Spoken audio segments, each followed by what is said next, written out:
Alright, so I'm going to try and work on this problem for you really quick here. Hopefully we get this video in. My battery's starting to die on my camera. I don't know if it'll make it. But on this, Mr. Hall stands on top of the school that is 15.87 meters tall, just like before, from the ground, and he slings a tennis ball with a velocity of 4.58 meters per second, just like before, but there's a difference here. Now, I've already highlighted it, but upward. So now the ball is going opposite the direction of acceleration. Hopefully you can notice that and see that taking place. So we have some questions going on here. So the first one is, what is the velocity of that ball when it slams the ground? So the velocity at the very end when it hits the ground.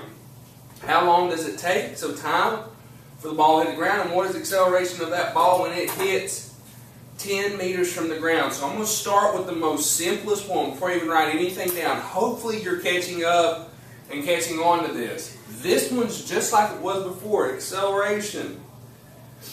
When it's 10 meters from the ground, it's what it was before. What's accelerating it the whole time? Whether it's deceleration or acceleration, you're dealing with the whole thing is being dealt with is gravity, which is 9.81 meters per second squared. So we done answered that. That was fast. Now the other two is going to take some time here. And we're going to have to label some things and think some things through. Don't just jump into something because you're like, oh, this is like before. Think through the whole scenario. Alright, so an example in this. We'll start rolling through with labeling our shopping list. So over here, initial position, final position, initial velocity, final velocity, acceleration, and time. You already know we're trying to find time. And then you got this initial position and this final position. You have got to make some decisions here. Either way it goes, there's two ways you can look at this. And I'm gonna try, I doubt I get it in, but I'm going to try and solve for both ways for you. This is one of those cases where we're talking about we sling the rock up. Okay, so from like the book problem, I want to say it was number 75. You're looking at the same thing going on here. We're tossing it up. So this is honestly what I'm going to do. This is a scenario. If I'm working this problem, this is how I'm going to set it. I'm going to set my initial position as 0, and my final position still is the 15.87 meters. So what I'm doing in this, I'm still making everything in the downward direction positive. And I can tell that because I went from a high point where I'm standing and the ball is going to fall to the ground and it lands 15.87 meters down on the ground.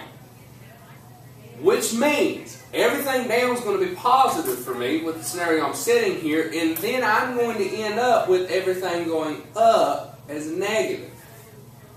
This is going to make a different scenario for us. You're dealing with something different. That initial velocity we still have is 4.58 meters per second. Final velocity we do not know right now. And acceleration we know is 9.81 meters per second squared because it's gravity. Now in this, you have some choices to be made. I've made my choices by this right here. Whenever I set that, it has got to remain true. So in this case, what's going down is gravity. So it's positive. But what's going up is my initial velocity because I threw it upward. So it means the initial velocity must be negative. Now you don't have to choose this like that.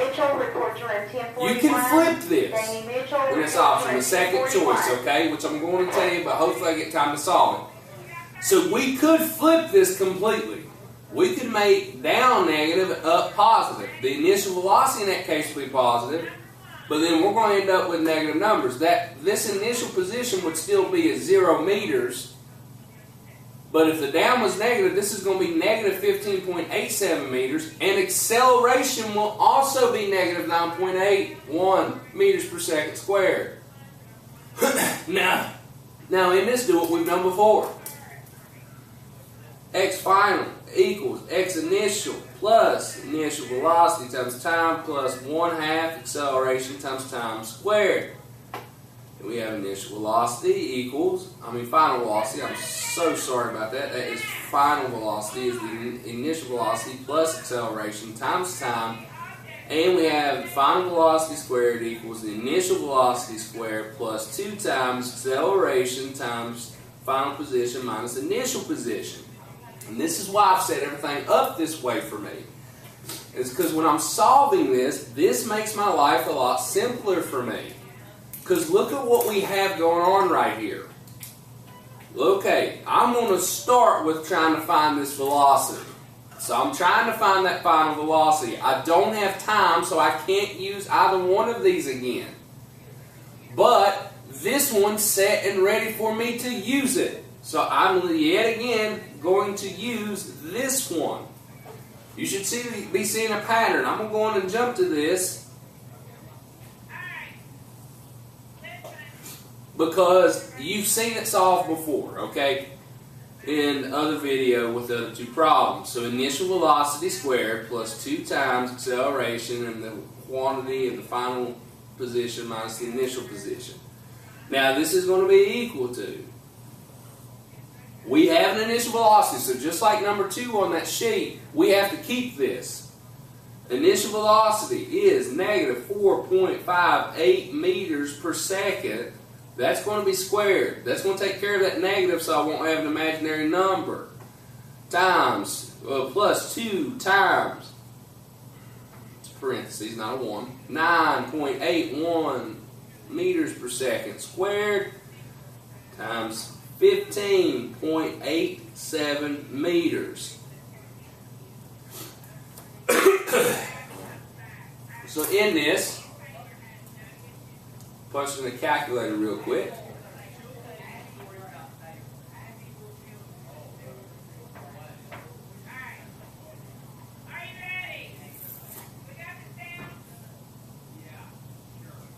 Oh, snap, it did it. There we go. That's what I want. Plus, let's do 2 times 9.81 times 15.87.